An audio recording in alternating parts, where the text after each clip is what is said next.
We're talking about Black education matters. But here it is. We're talking to Miss Perfecta, but we're going to talk today about women's health. I just want you to say publicly how proud I am of all the work you've been doing, where you've been doing it. I remember when you just seemed like such a young girl learning about the body and the human anatomy. It's just great to watch you progress. I just want to say thank you so much for all the work you are doing and continue to do in this wide globe of ours. Thank you. Thank you so much, Dr. Paul. I really appreciate that. First, let people know where you're calling from, because it's late there, early here. Well, not that late here, but it's late there. Yeah. Okay, so I'm calling from Nigeria, Lagos, Nigeria. Go ahead. So you're in Nigeria and there's a clinic. Tell us all about what you're doing. Go ahead. Okay, so I'm the founder of Renoma Holistic Health. It's a holistic health practice. Basically, we use alternative medicine therapies to treat people. So I basically specialize in pain management and women's health, particularly the menstrual health when it comes to women's health issues, because it's one of the areas that I suffered from as a lady.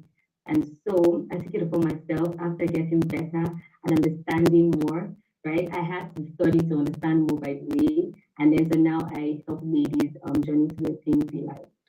One of the major things that I emphasize on is that people's body are not storehouses for pain. And so they should speak out on time so that they can get solutions to their problems. I like what you said, because the body does hold pain, and it holds it like a Christmas card or cards or birthday cards. It keeps it like it's a gift. We don't have pain because it's a gift. The body holds pain because it's a memory. How do you help women get through that?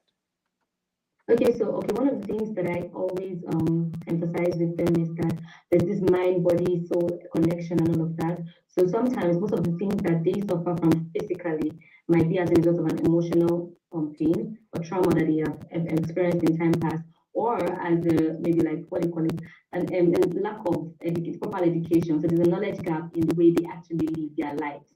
So that's their lifestyle and their diet, right? So whatever it is, something must have caused like an alter that has now caused the pain that they experience. So one of the ways that I do help them is help them understand their bodies, right? So I emphasize that when a lady understands her body properly, how it works, so she knows that, oh, if I get this symptom or I get this this whatever, when I get this reaction that is not normal, I mean something that I normally don't experience on a normal day, then something is wrong, because your body constantly leaves clues.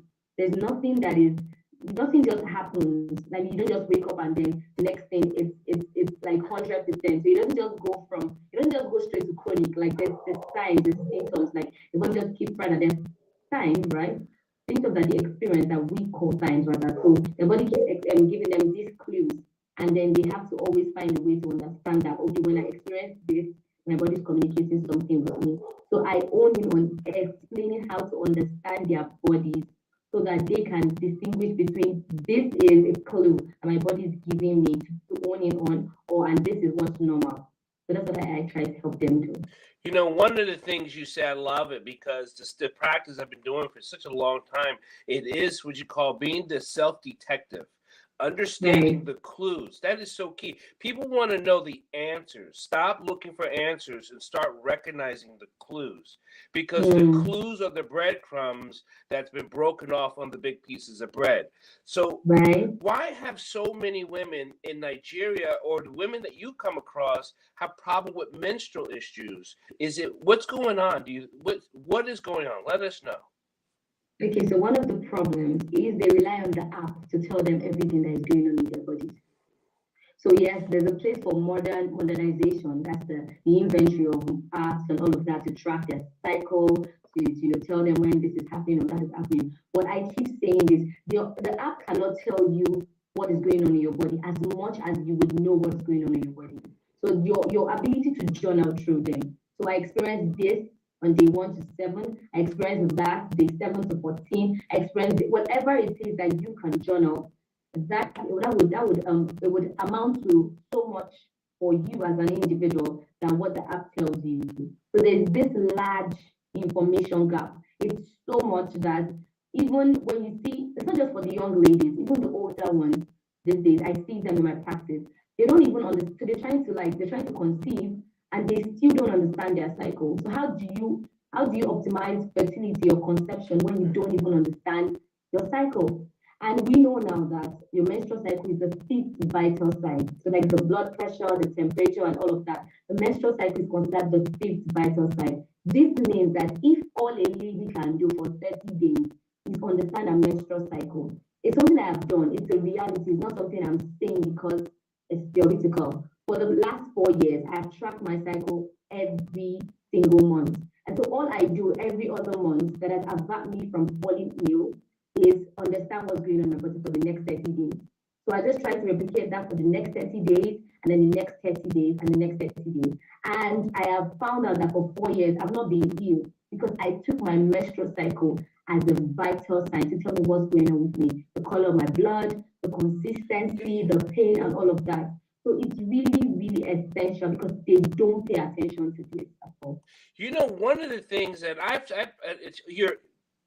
I said, ladies and gentlemen, people who listen, watch, hear, wherever you want to say, this woman is just absolutely phenomenal. She's been such a hard worker and studying and learning because it's, when I always talk about the science of things, there's more to it, right? There's just more to it. There's not just a explanation, but there are many understandings.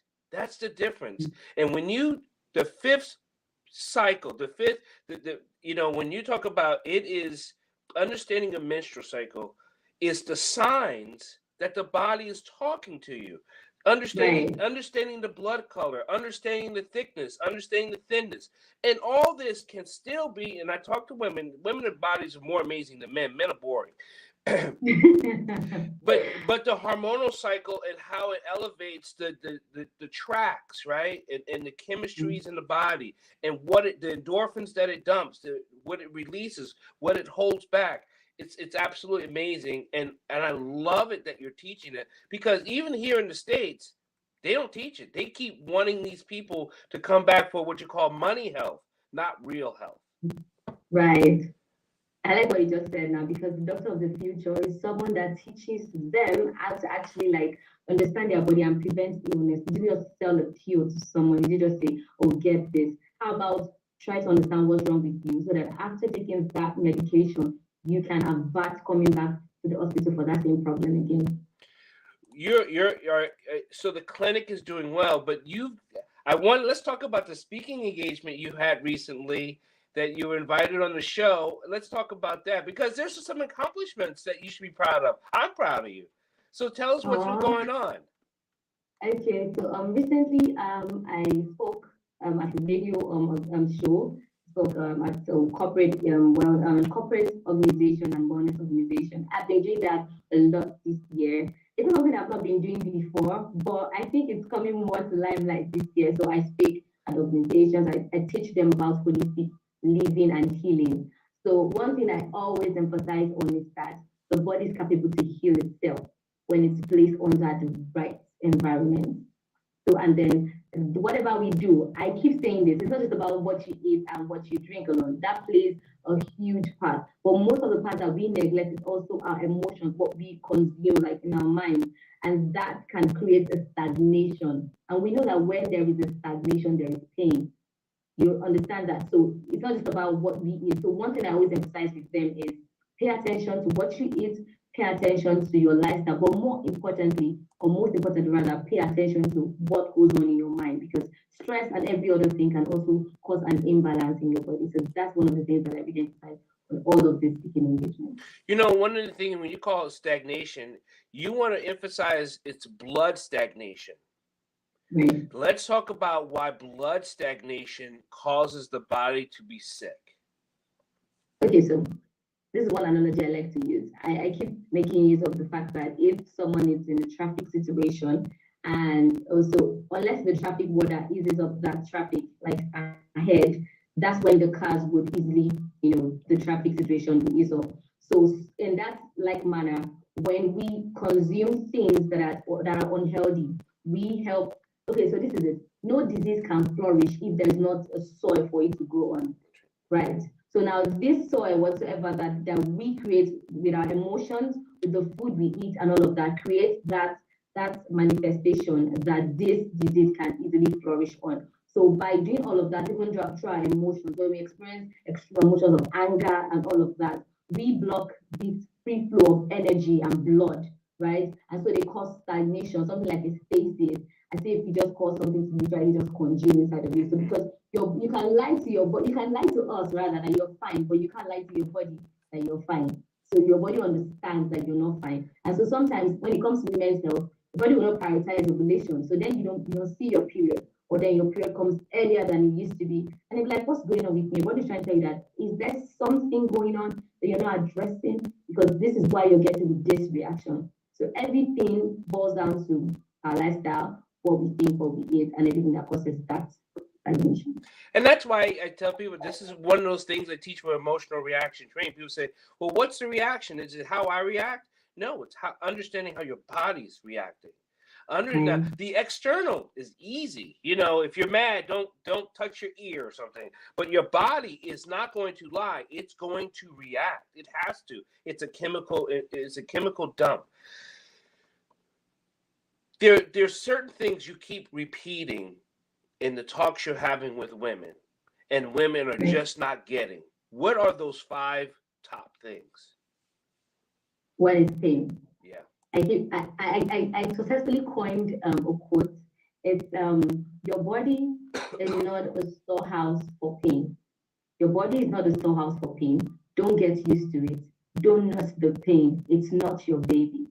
I say that again. Your body is not a storehouse for pain. Don't get used to it. Don't nurse the pain. It's not your baby. Perfecta Osawaru. It's my original quote. I have to say that right now because and it just came like I mean it just happened that I had to like coin that statement because one thing I always notice with ladies that they nurse the pain. Yeah. They nurse the pain. It's not their baby. I mean, they should seek for solutions for what's wrong with them. But nursing it is number one problem. Number two problem is silence. You see, what kills most ladies is not even now the problem, it's the silence. Yeah. So one thing I oftentimes see is when a lady comes to me, she's like, I'm expressing this, I'm expressing that. I don't want to say because I don't want I feel like I'm the only one experiencing it.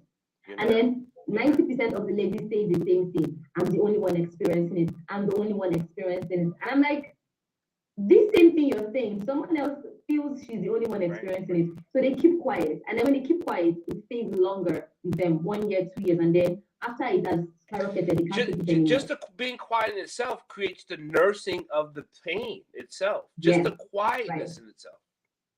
So then after they stay so quiet and then it has now become something that is worse, right? They start looking for solutions. And then they keep saying that they are the only one nursing pain. So the silence in itself is also part of the reason why they are experiencing pain. I don't know if you've seen my podcast, but that's why I started doing that. Absolutely. Right. And so what Share Your Story with Renoma podcast is all about is educating one lady at a time that she needs to voice out. She needs to know that she's not alone because now I interview real ladies sharing real life struggles, real problems that they have with their menstrual health. So they share their story. They share their story about whatever they struggle with rape, struggle with allergy, struggle with menstrual pain, struggle with dizziness, whatever it is that they have struggled with, vaginismus, anything whatsoever, any women health issue that they struggle with, and they thought they were alone. They thought they were the only person on planet Earth to suffer that issue. So when they share their story, another people listen to it. It gives them a sense of, oh, I'm not alone, so I need to find solutions to my problem. That's another thing that I think is wrong with them. The third thing would be body shaming. I kind of think is that getting better because of the TikToks and the other social media, or is it false getting better? What's that? Like, so body shaming, I kind of think that women are getting better about being okay with their bodies, but is it just, it's like false positive because women are showing their bodies more, doesn't mean that they're not body shaming. Yeah. So they are showing their body. I feel like they're not entirely getting the whole concept of the body shaming thing, right? So because ladies still feel like, why do I feel this way? You see a lady working tirelessly to have a flat tummy when a body shape, a body type does not really support that type of. Okay, so she's aspiring to look like me, and she can never look like me, never be like me, because scientifically proven that's not the physique, that's not what she looks like. So she needs to be comfortable in what she looks like, her skin, how she carries herself. Right. So it doesn't, it's not, I'm not saying that she should not be healthy, she should not be fit. Right. I'm only saying that it should not, entirely make her feel less of a person in her overall courage and confidence which she carries herself. So that aspect is the part of body shaming that they have not hacked well. I think they're just doing it the opposite way now. This. So how is that the women in Nigeria are doing better because of you? That's really what's going on. They're doing better because of you. Are you thinking that this is a worldwide problem, and it's a worldwide problem, and not enough of the world knows it? Yes, I know. I know it's a worldwide problem, but I'm trying my best. I'm starting from one girl at a time in Nigeria to Africa, and then I'm looking for sponsors and a lot of partners, to take the message out there, because that's why I try to use more platforms on social media these days, so that if you can find me on Instagram, you can find me on TikTok, you can find me on podcast or somewhere, so that you can get the message, LinkedIn, anywhere else. So if I get more maybe partners or sponsors, I'll probably be carrying more of the work I do to vast public. So how can people find you on TikTok or YouTube or Instagram? What is your link? Okay, so it's RENOMA Holistic Health, Renoma Holistic Health, RENOMA. You know what? You're gonna have to put it in the chat, and I'm gonna have to put it in a link later as this thing goes out, and I'll not format it, but put it under the information stuff later. So I'll make sure that gets done, so as it gets out there. Okay. What's the times of your clinics?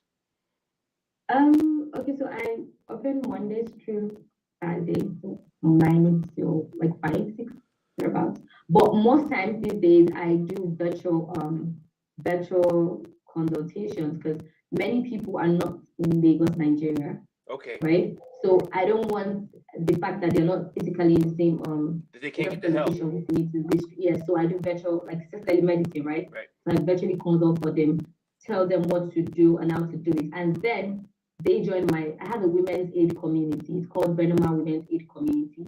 So after the consultation, we have a follow-up, support coaching group where we do every month, and then we follow up with them also.